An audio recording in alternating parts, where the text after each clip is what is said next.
বৃন্দাবন বিলাসিনী রাই আমাদের, রাই আমাদের, রাই আমাদের, শ্যাম তোমাদের, রাই আমাদের। সুখ শাড়ির এই দ্বন্দ্ব শুনেই আমাদের ছোট থেকে বড় হয়ে ওঠা। এছাড়াও বৈষ্ণবদের মুখে রাধে রাধে ধ্বনি শোনা যায় অহরহ। এমনই একবার সব জায়গায় রাধারানীর স্থিতি দেখে দেবশ্রী নারদ মনে মনে ভাবতে লাগলেন, আমিও তো ভগবানের একনিষ্ঠ ভক্ত এবং ওনাকে অগাধ প্রেম করি, তাহলে কেউ আমার নাম কেন নেয় না? সবাই কেন রাধে রাধে বলে? চলুন জেনে নিই। নারদ মুনি তার মনের এই ব্যথা নিয়ে একদিন ভগবান শ্রীকৃষ্ণের কাছে যায়। সেখানে উপস্থিত হয়ে দেখেন ভগবান প্রচণ্ড মাথা ব্যথায় ছটফট করছেন। নারদ প্রণাম করে বলতে লাগলেন, ভগবান, এই মাথা ব্যথার কোনো উপাচার আছে কি? যদি আমার হৃদয়ের রক্ত দিয়ে ব্যথাকে শান্ত করা যায়, তাহলে আমি আমার বুক ছিঁড়ে রক্ত দান করতে পারি। ভগবান শ্রীকৃষ্ণ বললেন, তার কোনো প্রয়োজন নেই মুনিবর।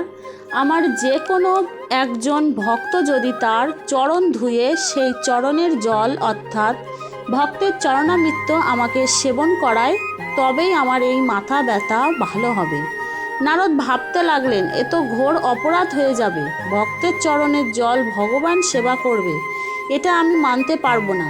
ভগবান শ্রীকৃষ্ণ নারদকে প্রথমে রুক্মিণীর কাছে পাঠালেন। রুক্মিণী নারদের কথা শুনে যেন আকাশ থেকে পড়লেন। বললেন, হে মুনিবর, আপনি কি বলছেন এসব? আমি পারবো না আমার চরণের জল ভগবানকে সেবা করাতে, তাহলে আমি যে নরকেও ঠাঁই পাবো না। নারদ ফিরে এলেন ভগবানের কাছে, এসে ভগবানকে সব বললেন। ভগবান তখন নারদ মুনিকে শ্রীমতী রাধারানীর কাছে পাঠালেন। নারদ শ্রীমতী রাধারানীর কাছে গিয়ে সবই বললেন। রাধারানী সঙ্গে সঙ্গে পাত্র নিয়ে আসলেন এবং নিজের চরণ ধুয়ে সেই চরণের জল নারদকে দিয়ে বললেন, হে মুনিবর, আমি জানি এটা খুব অপরাধ হবে, কিন্তু আমি আমার প্রিয়তমের কষ্টের লাঘব করার জন্য রৈরব নরকেও অনন্তকাল যাতনা ভোগ করতে রাজি আছি। আপনি তাড়াতাড়ি চরণের জল নিয়ে যান এবং ওনাকে সেবা করান। তখন দেবশ্রী নারদ বুঝতে পারলেন যে কেন সবাই রাধে রাধে বলেন। নারদ সঙ্গে সঙ্গে শ্রীমতী রাধারানীর চরণের প্রণতি নিবেদন করে বললেন, হে মাতা, এই জগতে আপনার মতো শ্রেষ্ঠ ভক্ত আর কেউ নেই।